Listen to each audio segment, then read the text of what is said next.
New question. Mr. Podgorski, what would you do to reduce the city's total indebtedness?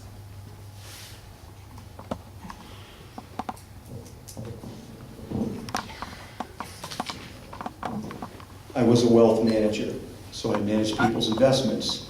And so I've been asked this question a lot. Well, you know, our pension fund's underfunded, et cetera. Well, if you have a 401k, a 403b, or 457 investment account, when the economy took a tank, all of our investment accounts were a little underfunded now, weren't they? And some of that's a product of the complete loss of market. Could be 50% loss in market share. A lot of that's come back, but the real issue is this. We complain a lot about public employees and their pensions, but they don't take market risk. In exchange for that, they take a salary that's usually less than the going wage in the open market because they don't take market risk. So in return for that, they get a pension. My real problem, however, and this is something I think Mr. Gardner needs to answer, is why do we give some of our top executives all of these perks on the way out the door and pay some of these exorbitant salaries? Now, I understand that we need to attract good people. My complaint, however, is on the way out the door, they get a lot of perks, and that's an easy way to fix some of our indebtedness. Also, I wouldn't be selling bonds for some things that we probably shouldn't be. More on that later. Mr. Gardner. Well, the indebtedness does not include pensions. The city's always paid all its pension bill. Our bill's going to go up. We're going to have to spend more money, but it's not money we owe today. The money we owe today is on bonds and other instruments similar to bonds, and we are bonded at about the maximum that we ought to be.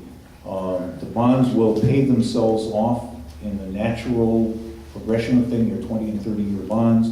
The revenue streams for all of them are solid, and they will pay themselves off. What we have to be careful of is that we don't overextend ourselves and issue more bonds than we have revenue streams to pay back.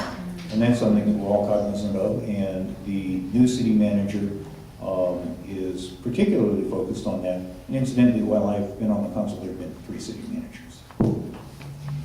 Any response? You know, as an economist, I have a graduate degree in economics. I actually think that's very irresponsible, Mike. To try to grow your way out of debt is hoping and wishing that everything's going to go well. And we all know that it doesn't. It doesn't go according to plan, as we can all attest to from the last economic cycle. So honestly, what that tells me, at some levels, we don't have an understanding of how the economy goes, and we're betting and hoping and wishing and rubbing the magic lamp and asking for 3 wishes and hoping it all goes our way. And you know what? As a person with a graduate degree in economics, I'm going to tell you, I think that's completely irresponsible. Mike has also suggested that we sell bonds for police and fire equipment, a depreciating asset. I don't think so. Any response?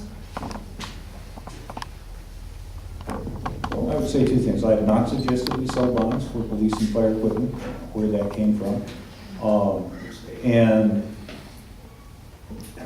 a bond is very much like a mortgage. You buy it for a term, you make the payments on time, and at the end you're done. If you can pay it off early, that's great, you save money. But you go in knowing what it's going to cost you for the run of the term, and the city did that. The city is able to make those payments, and in some cases will pay them off early. That's good.